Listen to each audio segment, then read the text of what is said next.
So hello everyone. तो ये हमारा इस चैप्टर का लास्ट टॉपिक रहेगा और फाइनली हम 11th का कोई सा एक चैप्टर जो है फिज़िक्स का कंप्लीट कर रहे हैं। इसके बाद हम देखते हैं कि क्या हमें क्या पढ़ना है। मैं सोच रहा हूँ कि मैथ्स का ट्रिग्नोमेट्री के हम एक्स्ट्रा क्वेश्चंस कर सकते हैं। जो भी होगा मैं आपको एक पोल डालूंगा, उस पोल के हिसाब से हम डिसाइड करेंगे कि हमें आगे क्या पढ़ना है। अभी हम शुरू करते हैं parallel axis theorem. Parallel axis theorem में सबसे पहले एक स्टेटमेंट मैं आपको बुकिश लैंग्वेज का बोल देता हूँ।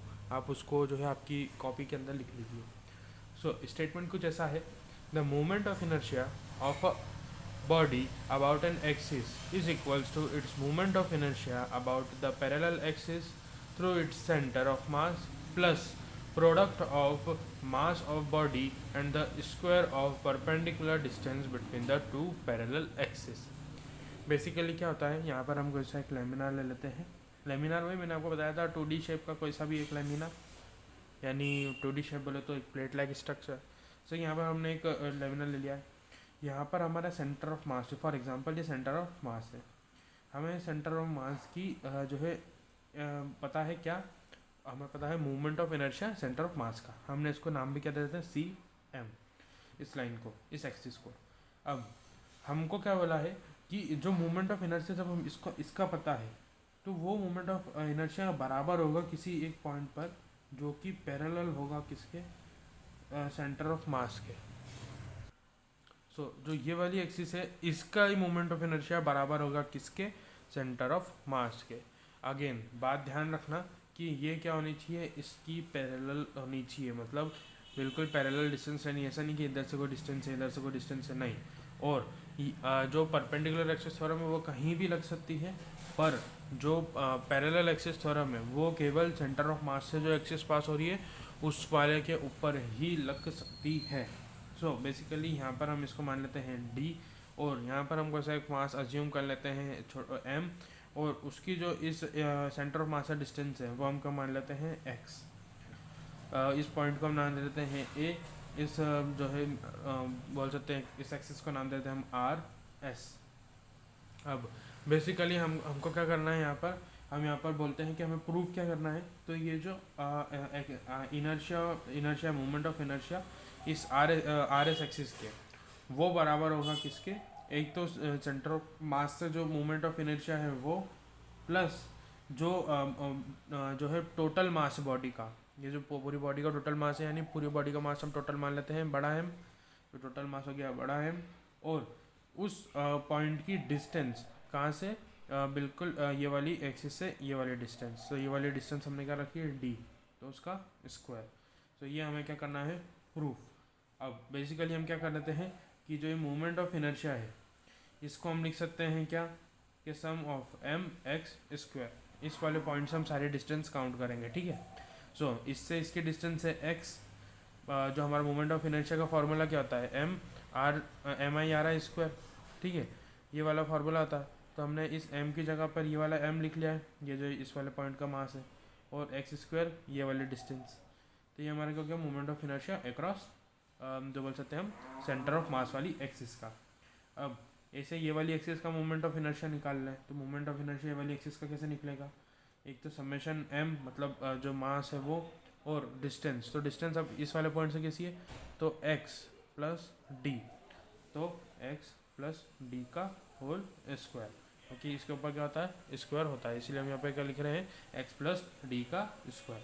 अब हम इसको खोल लेते हैं, तो summation m x square plus summation m D square plus summation आगे आ जाएगा 2x डी। ये हमारे पास क्या आ जाएगा, ये फार्मूला मैंने लगाया है a प्लस बी का होल स्क्वायर का। होप आप लोगों को ये वाला फार्मूला याद होगा, और सबको याद आता है वाला, तो फार्मूला बहुत मतलब हर तीसरे क्वेश्चन में लग जाता है। ये वाला हमने फार्मूला लगाया, a प्लस बी बराबर a square plus B square plus 2ab, और इस मतलब ये जो समेशन है इसका हमने अंदर मल्टीप्लाई करके n से लिख दिया है, तो ये क्या हो जाएगा आर एस। अब इस जगह पर हम जो ये समेशन एम एक्स स्क्वायर की जगह हम क्या लिख सकते हैं, मूवमेंट ऑफ इनर्शिया अक्रॉस ये वाली हमारी कौन सी, सेंटर ऑफ मास वाली एक्सिस से, ये हमने क्या ऊपर निकाला था, तो इसको इक्वेशन 1 दे सकते हैं हम। तो लिख सकते हैं हम बाई इक्वेशन 1, तो बाई इक्वेशन 1 इसकी जगह हम पूरे की जगह क्या लिख सकते हैं, मूवमेंट ऑफ इनर्शिया अक्रॉस हमारी सेंटर ऑफ मास वाली एक्सिस से, ये वाला ऐसा का ऐसा। अब ये ई एम डी स्क्वायर अब ई एम डी स्क्वायर को हम डी स्क्वायर बाहर लिख सकते हैं और अंदर समेशन एम। अब समेशन एम मतलब total mass of a body, total mass of a body हम क्या लिख सकते हैं, बड़ा एम। सो इस पूरे की जगह पे हम क्या लिख सकते हैं, बड़ा एम। और हमारे पास और क्या बच रहा है, तो हमारे पास बच रहा है समेशन, इसमें से हम 2d बाहर निकाल लेते हैं पहले, एंड देन अंदर बच जाएगा समेशन एक्स। अब बेसिकली क्या होता है, यहाँ पर एक एम भी आएगा, मैंने ऊपर शायद मिस कर दिया है। सो यहाँ पर जो है हमारे पास क्या होता है, 2d बाहर आ गया और समेशन एम एक्स। अब हमारे पास बचा ऊपर ऊपर से क्या क्या, तो एक आर एस बचा मोमेंट ऑफ इनर्शिया, एक सेंटर ऑफ मास वाला इनर्शिया बचा, प्लस इधर से हमने ये वाली मतलब टोटल मास को हमने एम लिख लिया और यहाँ पे बचा डी स्क्वायर, तो ये हमारे पास डी स्क्वायर। अब हमारा ये वाला फॉर्मूला लगभग इसके जैसा दिखने लगा है, पर अभी भी ये चीज़ बच रही है। पर होता क्या है कि समेशन एम एक्स क्या होता है, ज़ीरो के बराबर होता है। अब बहुत बार होता है कि ऐसा क्यों। सो बेसिकली क्या होता है कि एक इसकी बुकिश लैंग्वेज में भी आपको मैं एक बार बता देता हूँ कि ऐसा इसलिए क्योंकि ये जो है अपने आप को बैलेंस कर सकता है सेंटर ऑफ मास पर। इसीलिए जो ये एलजेब्रिक सम होता है moment of inertia of masses का, ये क्या होता है, जो पार्टिकल्स होता है वो इस आर एस एक्सिस का इसमें क्या हो जाता है, जीरो हो जाता है। अबाउट आर एस एक्सिस क्या जाता है, जीरो। बेसिकली क्या होता है कि ये जो है ये हमारा इसके हम बोल सकते हैं कि सेंटर ऑफ मास पर टोटल सम हो जाता है एम, और ये अपने आप को सेंटर ऑफ मास के ऊपर होता है। सो ये बेसिकली अपने आप को सेंटर ऑफ मास के ऊपर बैलेंस कर सकता है, इसीलिए हम इस टोटल को क्या बोल देते हैं कि ये ज़ीरो है। अगर ये ज़ीरो है तो प्लस 2d इंटू ज़ीरो, तो ये भी पूरा कैसा हो जाएगा, ज़ीरो के। और ज़ीरो लिखो या नहीं लिखो सब बराबर। तो अब हमारे पास अब बचा क्या, एक तो moment of inertia R S और एक moment of inertia centre of mass के प्लस एम डी स्क्वायर। तो ये हमने क्या कर दिया, इसको प्रूव कर दिया। अब मैं आपको एक बार और इसको समझा देता हूँ समेशन एम एक्स को जीरो क्यों हुआ।